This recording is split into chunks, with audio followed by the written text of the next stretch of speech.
at Cleveland, and you were loving it, and it was just outstanding. And how about the victory celebration, not just for Stipe, but for everybody in the crowd tonight? Well, you were telling me you're from here. I mean, they love people from Cleveland. They are a loyal group, and they're a proud group. I mean, this is an awesome town.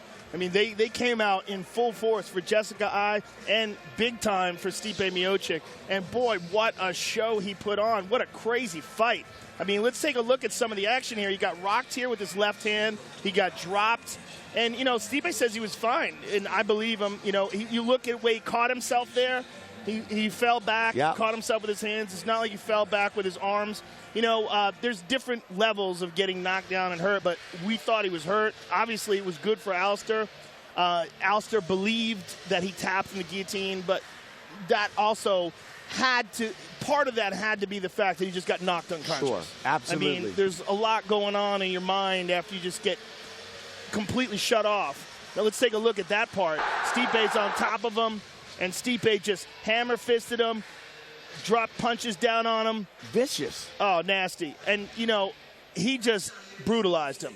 And once he caught him, he let him there, right there. Boom, boom, boom, and out go the lights. So, I mean, you can't really fault Alistair for having a distorted memory after that. I probably shouldn't even interview people after they get knocked out. It's not my call. I mean, I honestly believe that when someone gets knocked out, you should just leave them alone for a few days because there's so much missing as far as their memory. Most times they don't even know what happened. Well, we know what happened earlier. CM Punk's MMA debut. Young Mickey Gall, very respectful, but he made quick business of CM Punk's entrance into the octagon. I got to say, I admire CM Punk for taking a chance. I really do. What he did was brave. It was courageous. But it was delusional.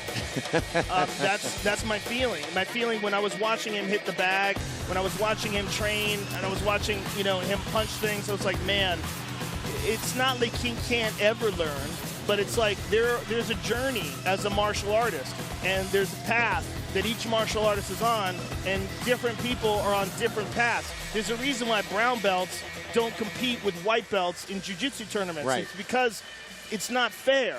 And what we saw tonight is not fair. It's just Mickey Gall's way better. He's really good.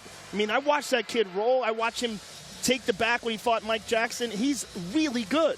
And I just think that this is, you know, what happens when you take a guy who's an elite young kid and you have him fight someone who's a celebrity who wants to challenge himself. It's not the way to do it. Right. CM Punk said this is not the end of the journey. He's very classy, inspirational to young people around the world, and what a night in Cleveland, and it finishes the way everybody wanted it to, with the champion remaining Stipe Miocic. Yes, it finished the way a lot of people wanted it to in a lot of different fights tonight. I mean, it was a great night of MMA fights.